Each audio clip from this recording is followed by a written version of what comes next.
संदीप से शादी कर शिल्पा ससुराल आई तो खुशी से झूम उठी।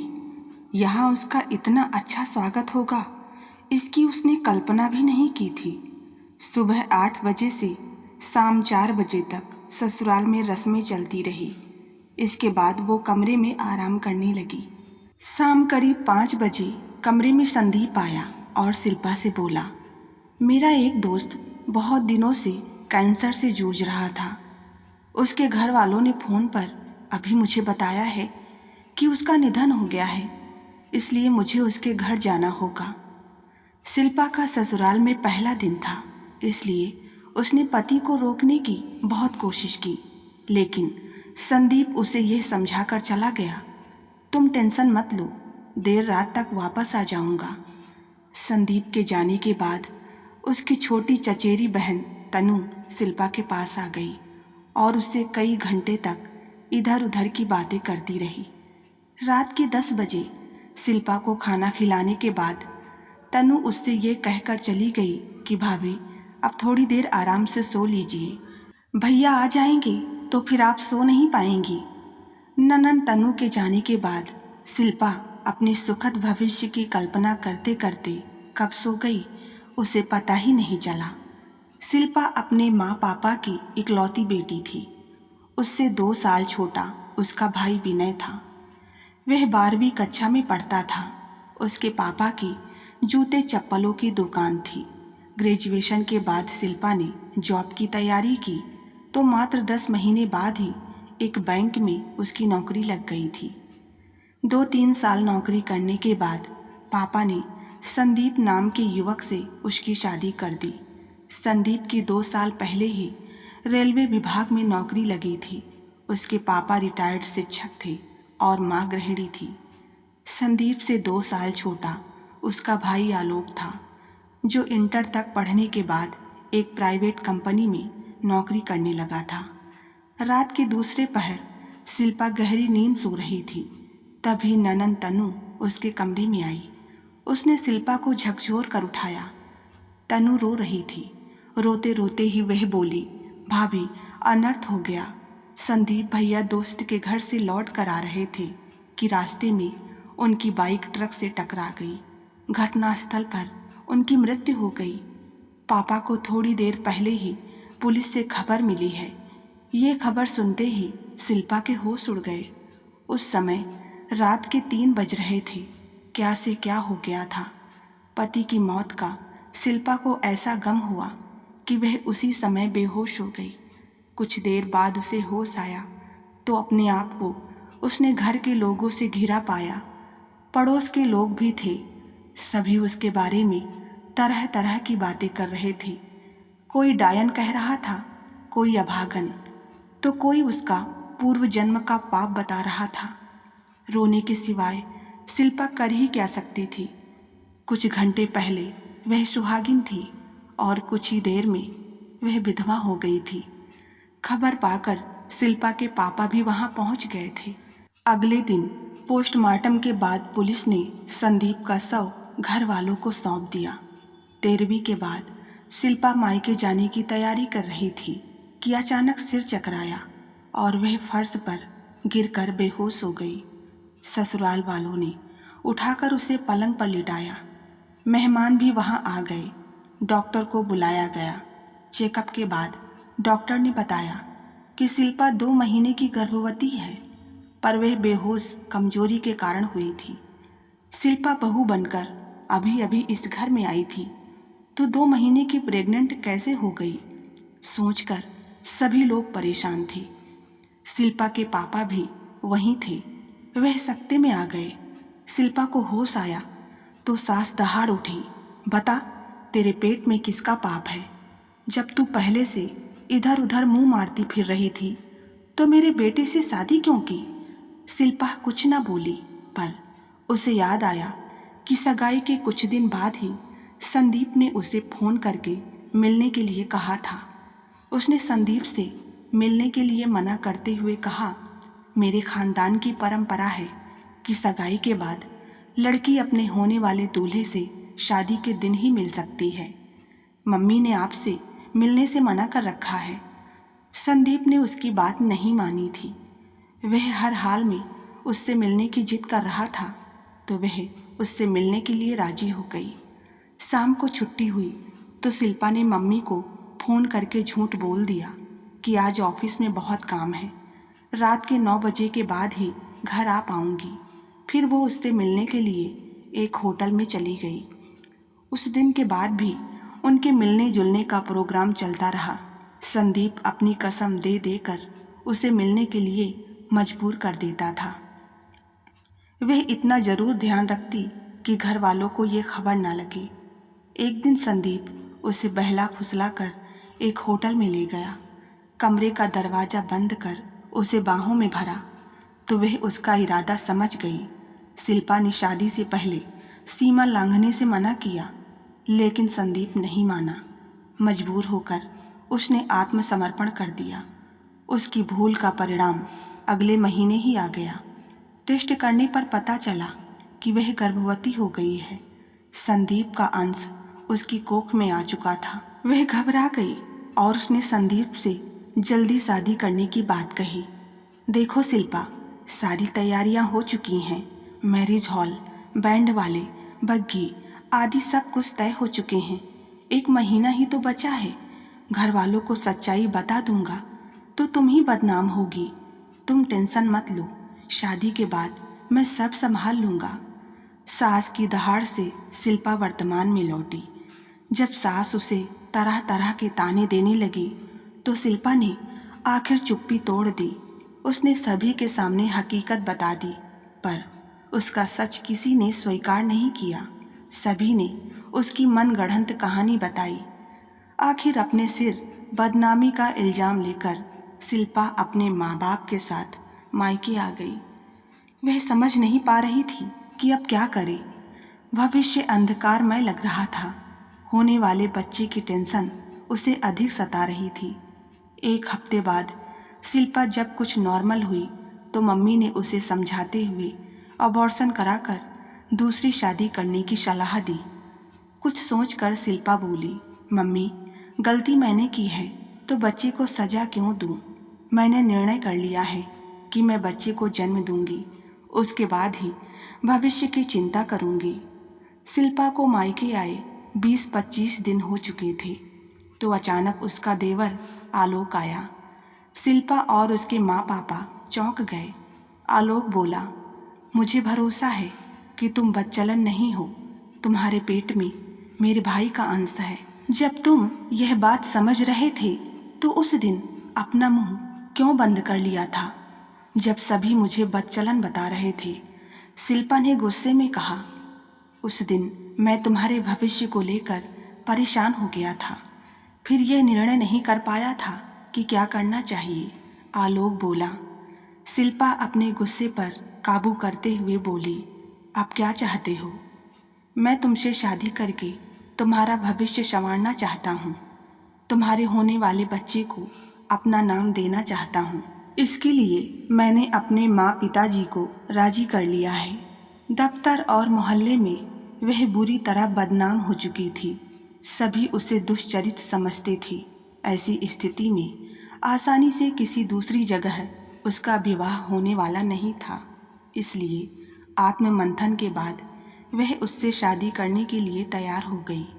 शिल्पा बच्चे की डिलीवरी के बाद शादी करना चाहती थी, लेकिन आलोक ने कहा कि वह डिलीवरी से पहले शादी करके बच्चे को अपना नाम देना चाहता है। फिर ऐसा ही हुआ। डिलीवरी से पहले उन दोनों का विवाह हो गया। जिस घर से शिल्पा बेइज्जत होकर निकली थी, उसी घर में पूरे सम्मान से आलोक के कारण लौट आई थी। फलस्वरूप शिल्पा ने आलोक को दिल में बसाकर प्यार से नहला दिया और पलकों पर बिठा लिया। आलोक भी उसका पूरा ध्यान रखता था। घर का कोई काम उसे नहीं करने देता था। काम के लिए उसने एक काम वाली रख दी थी। आलोक का भरपूर प्यार पाकर शिल्पा इतनी खुश थी कि उसके पैर जमीन पर नहीं पड़ रहे थे। प्रसव का समय नज़दीक आया तो बातों बातों में आलोक ने शिल्पा से कहा, तुम अपने बैंक की डिटेल्स दे दो। प्रसव के समय अगर मेरे अकाउंट में रुपए कम पड़ जाएंगे तो तुम्हारे अकाउंट से ले लूँगा। शिल्पा को उसकी बात अच्छी लगी। बैंक की पासबुक, डेबिट कार्ड और ब्लैंक्स चेक्स पर साइन करके पूरी की पूरी चेक बुक उसे दे दी। नॉर्मल डिलीवरी से बेटा हुआ तो उसका नाम रुद्र रखा गया। 6-7 महीने बाद आलोक ने हनीमून पर मनाली जाने का प्रोग्राम बनाया तो शिल्पा ने मना नहीं किया। रुद्र के साथ शिल्पा ने मनाली घूमा। आलोक बहुत खुश था। सब कुछ बहुत अच्छा चल रहा था। तीनों घर वापस लौट आए। शिल्पा आलोक का अथाह प्यार पाकर संदीप को भूल गई। रुद्र 1 साल का हो गया था, फिर भी शिल्पा ने आलोक से डेबिट कार्ड और साइन किए हुए चेक्स वापस नहीं लिए थे। इसकी कभी आवश्यकता महसूस नहीं की थी। आलोक ने उसके अंधकारमय जीवन को रोशनी से नहला दिया था। ऐसे में भला वह उस पर अविश्वास कैसे कर सकती थी। जरूरत तब पड़ी जब एक दिन शिल्पा के पापा को व्यापार में कुछ नुकसान हुआ और उन्होंने उससे 4 लाख रुपए मांगे। तब शिल्पा ने पापा का अकाउंट नंबर आलोक को देते हुए कहा, आलोक, मेरे अकाउंट से पापा के अकाउंट में 4 लाख रुपए ट्रांसफ़र कर देना। इतना सुनते ही आलोक ने शिल्पा से कहा, डियर, तुम्हारे अकाउंट में रुपए कहाँ हैं? मुश्किल से 1000-2000 रुपए होंगे। शिल्पा को झटका लगा क्योंकि उसके अकाउंट में तो कम से कम 9 से 10 लाख रुपए थे। आखिर वे पैसे कहाँ हैं? उसने आलोक से पूछा। मेरे अकाउंट में उस समय लगभग 10 लाख रुपए से अधिक थे। इसके अलावा हर महीने 50,000 रुपए तनख्वाह के भी आ रहे हैं। सारे के सारे पैसे कहाँ खर्च हो गए? आलोक झुलझुलाते हुए बोला, कुछ तुम्हारी प्रसव में खर्च हुए, कुछ हनीमून पर खर्च हो गए, बाकी रुपए घर की ज़रूरतों पर खर्च हो गए। तुम्हारे रुपयों से ही तो घर चल रहा है। मेरी तनख्वाह और पापा की पेंशन के पैसे तो भविष्य के लिए जोड़ कर रख रहे हैं। आलोक का उत्तर सुनकर शिल्पा खामोश हो गई, पर उसे यह समझते देर नहीं लगी कि उसके साथ कहीं कुछ न कुछ गलत हो रहा है। डिलीवरी के समय उसे छोटे से नर्सिंग होम में दाखिल किया गया था। उसका बिल मात्र 40-50 हजार रुपये आया था। हनीमून पर भी अधिक खर्च नहीं हुआ। जिस होटल में ठहरे थे वह बिल्कुल नॉर्मल सा था। उसका खाना पीना भी सामान्य हुआ था। जो होना था वह हो चुका था। उस पर बहस करती तो रिश्ते में खटास आ सकती थी। लिहाजा उसने भविष्य में सावधान रहने की ठान ली। आलोक से अपनी बैंक पासबुक, चेकबुक और डेबिट कार्ड लेकर उसने कह दिया कि वह घर खर्च के लिए महीने में सिर्फ 15,000 रुपये देगी। तनख्वाह के बाकी पैसे रुद्र के भविष्य के लिए जमा करेगी। शिल्पा के फैसले से आलोक को दुख हुआ, लेकिन वह उस समय कुछ बोला नहीं। अगले दिन ही शिल्पा ने बैंक से ओवरड्राफ्ट के जरिए पैसे लेकर अपने पापा को दे दिए, पर उन्हें यह नहीं बताया कि आलोक ने उसके सारे पैसे खर्च कर दिए हैं। कुछ दिनों तक सब कुछ ठीक ठाक रहा। उसके बाद अचानक आलोक ने उससे कहा, मैंने नौकरी छोड़ दी है। क्यों? शिल्पा ने पूछा। मुझे बिजनेस करना है, इसके लिए तैयारी कर ली है, पर तुम्हारी सहायता के बिना नहीं कर सकता। तुम्हारी सहायता हर तरह से करूँगी। बताओ मुझे क्या करना होगा? शिल्पा ने पूछा। तुम्हें अपने नाम से 20 लाख रुपए का लोन बैंक से लेना है। उसी रुपए से बिजनेस करूँगा। मेरा कुछ इस तरह का बिजनेस होगा कि लोन 4 साल में चुकता हो जाएगा। इतने रुपए का लोन मुझे नहीं मिलेगा। अभी मुझे जॉब करते 4 साल ही तो हुए हैं। मैंने पता कर लिया है, होम लोन मिल जाएगा। आलोक ने नॉर्मल होते हुए कहा। होम लोन लोगे तो बिजनेस कैसे करोगे? इस लोन में फ्लैट या कोई घर लेना ही होगा, शिल्पा ने बताया। इसकी टेंशन तुम मत लो, मैंने सारी व्यवस्था कर ली है। तुम्हें सिर्फ होम लोन के पेपर्स पर साइन कर बैंक में जमा करने हैं। मैं कुछ समझी नहीं, तुम करना क्या चाहते हो? ठीक से बताओ। आलोक ने अपनी प्लानिंग शिल्पा को बताई तो वह सख्ते में आ गई। दरअसल आलोक ब्रोकर के माध्यम से फर्जी कागजात पर होम लोन लेना चाहता था। इसमें उसे 4 महीने बाद पूरे रुपए कैश में मिल जाते। बाद में ब्रोकर अपना कमीशन लेता। शिल्पा ने इस काम के लिए मना किया तो आलोक ने उसे अपनी कसम देकर अंततः मना ही लिया। आलोक ने 4-5 दिनों में पेपर तैयार करके शिल्पा को दे दिए तो वह धर्म संकट में पड़ गई कि साइन करूं या ना करूं। इसी उधेड़-बुन में 3 दिन बीत गए। आज घर में झाड़ू पोछा लगाने वाली सुनीता अचानक उससे बोली, मैडम, सुना है कि आप बैंक से लोन लेकर आलोक बाबू को देंगी। तुम्हें किसने बताया? शिल्पा ने हैरानी से पूछा। कल आपके घर से काम करके जा रही थी तो आंगन में आलोक बाबू और उनकी माँ के बीच हुई बात सुनी थी मैंने। आलोक बाबू कह रहे थे, चिंता मत करो माँ, लोन लेकर शिल्पा रुपए मुझे दे देगी तो उसे घर में रहने नहीं दूंगा, उस पर तरह तरह के इल्जाम लगाकर घर से बाहर कर दूंगा। सुनीता चुप हो गई तो शिल्पा को लगा उसके दिल की धड़कनें बंद हो जाएंगी, पर जल्दी ही उसने अपने आप को संभाल लिया। सुनीता को डांटते हुए कहा, बकवास बंद करो। सुनीता डांट खाकर पल दो पल तो चुप रही, फिर बोली, कुछ दिन पहले मेरे बेटे की तबीयत बहुत खराब हुई थी तो आपने रुपए से मेरी बहुत सहायता की थी, इसीलिए मैंने कल जो कुछ भी सुना था आपको बता दिया। फिर वह बोली, मैडम, आलोक बाबू से सावधान रहिए, वह अच्छे इंसान नहीं हैं। उनकी नज़र हमेशा अमीर लड़कियों पर रहती थी। उन्होंने आपसे शादी क्यों की, मेरी समझ से बाहर की बात है। इसमें भी जरूर उनका कोई ना कोई लालच छुपा होगा।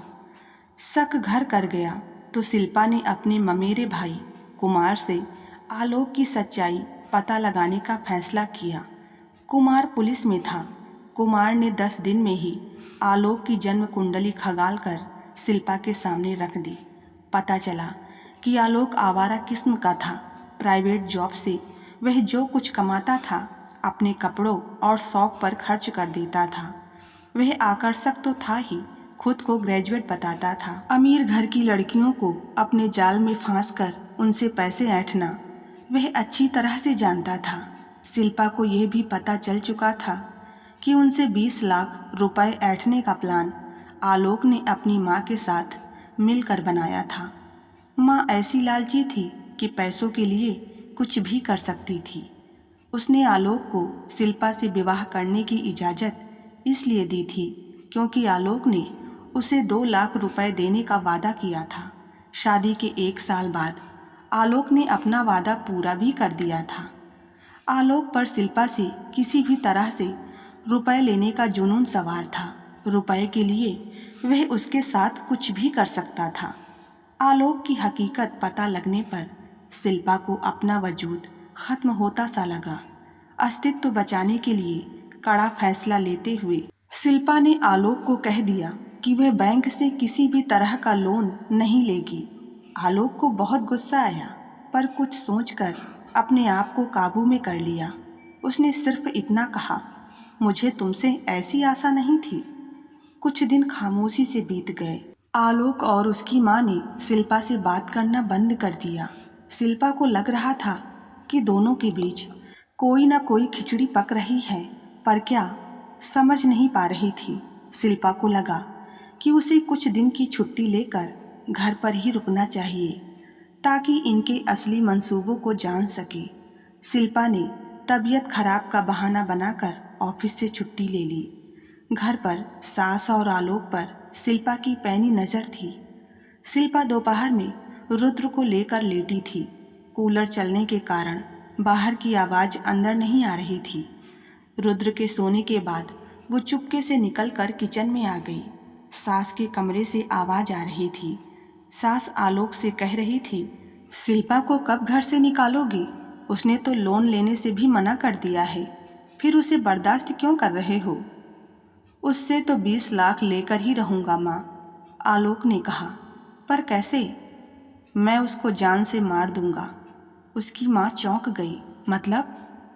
मुझे पता था कि फर्जी कागजात पर वह लोन नहीं लेगी, इसलिए 6 महीने पहले ही मैंने प्लानिंग बना ली थी। कैसी प्लानिंग? शिल्पा का 50 लाख रुपए का जीवन बीमा करा चुका हूँ। उसका प्रीमियम बराबर भर रहा हूँ। उसकी हत्या करा दूंगा तो रुपए मुझे मिल जाएंगे, क्योंकि नॉमिनी मैं ही हूँ। आलोक की प्लानिंग पर माँ खुश हो गई। कुछ सोचते हुए बोली, अगर पुलिस की पकड़ में आ जाओगे तो सारी की सारी प्लानिंग धरी की धरी रह जाएगी। ऐसा नहीं होगा माँ, शिल्पा की हत्या कुछ इस तरह से कराऊंगा कि वह रोड एक्सीडेंट लगेगा। पुलिस मुझे कभी नहीं पकड़ पाएगी। बाद में रुद्र को उसके मायके भेज दूंगा। कुछ देर चुप रहकर आलोक ने फिर कहा, शिल्पा की मौत के बाद अनुकंपा के आधार पर बैंक में मुझे नौकरी भी मिल जाएगी।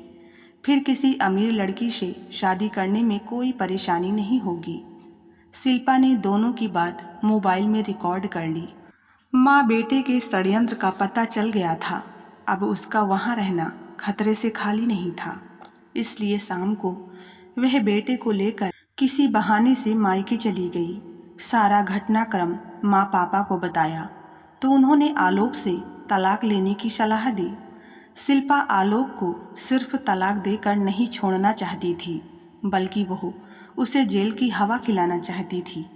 यदि उसे यूं छोड़ देती तो वो फिर से किसी न किसी लड़की की जिंदगी बर्बाद कर देता। फिर पुलिस स्टेशन जाकर शिल्पा ने आलोक के खिलाफ रिपोर्ट दर्ज करवाई। सबूत में मोबाइल में रिकॉर्ड की गई बातें पुलिस को सुना दी। तब पुलिस ने रिपोर्ट दर्ज कर आलोक को गिरफ्तार कर लिया। कुछ महीनों बाद ही शिल्पा ने आलोक से तलाक ले लिया। इसके बाद पापा ने उसे फिर से शादी करने का सुझाव दिया। शादी के नाम का कोई ठप्पा अब शिल्पा लगाना नहीं चाहती थी। पापा को समझाते हुए बोली, मुझे किस्मत से जो मिलना था मिल चुका है। फिलहाल जिंदगी से बहुत खुश भी हूँ, फिर शादी क्यों करूँ? आप ही बताइए पापा कि इंसान को जीने के लिए क्या चाहिए? खुशी और संतुष्टि, यही ना? बेटे की परवरिश करने से जो खुशी मिलेगी वही मेरी उपलब्धि होगी। फिर मैं बार बार किस्मत आजमाने क्यों जाऊं? पापा को लगा कि शिल्पा सही रास्ते पर है। फिर वह चुप हो गए। फिर उस दिन के बाद पापा ने उसे कभी शादी करने के लिए नहीं कहा। शिल्पा भी अपने बेटे रुद्र के साथ बहुत खुश थी। फिर उसने कभी पीछे मुड़कर नहीं देखा। तो बस आज की कहानी में इतना ही। कहानी पसंद आई हो तो वीडियो को लाइक करें। चैनल पर नए हैं तो सब्सक्राइब करना ना भूलें। मिलते हैं नई कहानी के साथ, तब तक के लिए धन्यवाद।